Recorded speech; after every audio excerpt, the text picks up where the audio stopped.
আমি সকলোৱে জানো যে যেতিয়া এজন ৰোগীৰ ডায়েবেটিছ হয় বা মধুমেহ ৰোগ হয়, মানুহজনৰ শৰীৰত বিশেষকৈ ব্লাড চাৰ্কুলেশ্যনত গ্লুক'জ লেভেলটো বাঢ়ি যায়। বহুতো লোকে ব্লাড গ্লুক'জ বুলি নকৈ ব্লাড চুগাৰ বুলি কয়, যিটো এক ভ্ৰান্ত ধাৰণা। ব্লাড চুগাৰ বুলি ক'লে বহুতো ধৰণৰ চুগাৰ হ'ব পাৰে, যেনেকৈ চুক্ৰ'জ, ফ্ৰুক্টোজ, গ্লুক'জ ইত্যাদি ইত্যাদি। কিন্তু ডায়েবেটিছ বা মধুমেহ ৰোগ হ'লে মানুহজনৰ ব্লাডত গ্লুক'জৰ পৰিমাণ কিমান সেইটোহে জোখা হয়। কিন্তু এতিয়া কথাটো হৈছে যে ডায়েবেটিছ ৰোগ হ'লে মানুহজনৰ শৰীৰত গ্লুক'জ লেভেলটো বাঢ়ে কিয়? ইয়াৰ বহুতো বৈজ্ঞানিক কাৰণ আছে। ইনচুলিন নামৰ হৰম'নবিধে আমাৰ শৰীৰত গ্লুক'জ লেভেলটো কমাই ৰখাত সহায় কৰে। আমাৰ শৰীৰৰ পেংক্ৰিয়াছে ইনচুলিন তৈয়াৰ কৰে। আন এবিধ হৰম'ন আছে গ্লুকাগন, যিয়ে ইনচুলিনৰ সম্পূৰ্ণ ওলোটা কাম কৰে, অৰ্থাৎ ই গ্লুক'জ লেভেলটো বঢ়াই দিয়াত পাকৈত।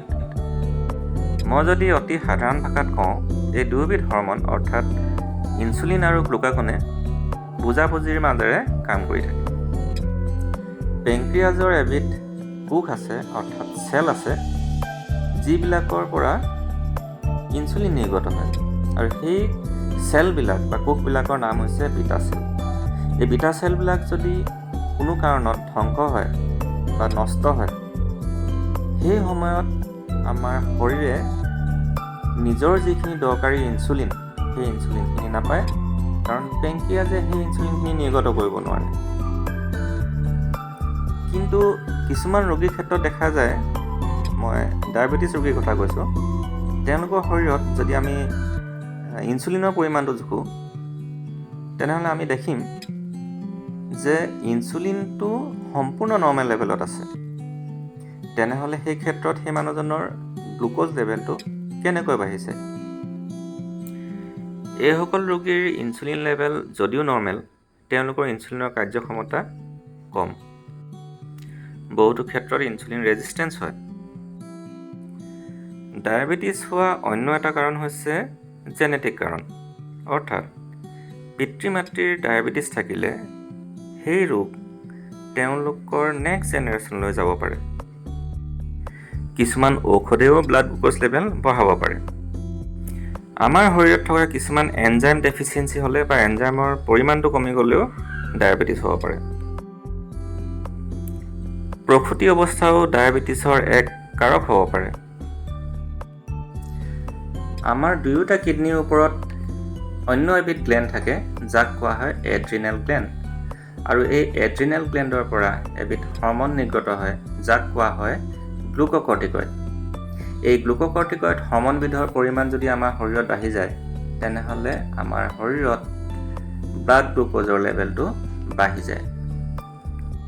এড্ৰিনেল গ্লেণ্ডৰ যদি কোনো টিউমাৰ হয়, সেই ক্ষেত্ৰত দেখা যায় যে এই টিউমাৰৰ পৰা অহৰহভাৱে বহু পৰিমাণৰ গ্লুক'কৰ্টিকইড নিৰ্গত হয়, আৰু যি ডায়েবেটিছ ৰোগৰ সৃষ্টি কৰে। ডায়েবেটিছৰ আৰু বহুতো কাৰণ আছে। এতিয়া আমি আহোঁ ডায়েবেটিছৰ কি কি প্ৰকাৰ হ'ব পাৰে।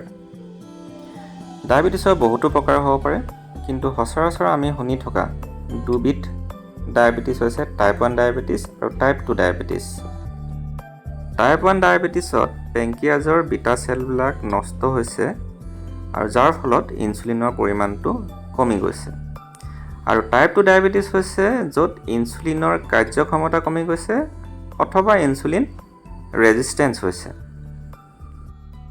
আজিলৈ আমি ইয়াতে সামৰিছোঁ, কিন্তু মোৰ আহিবলগীয়া ভিডিঅ'সমূহত আপোনালোকে ডায়েবেটিছৰ বিষয়ে আৰু বহুতো নজনা কথা জানিবলৈ পাব।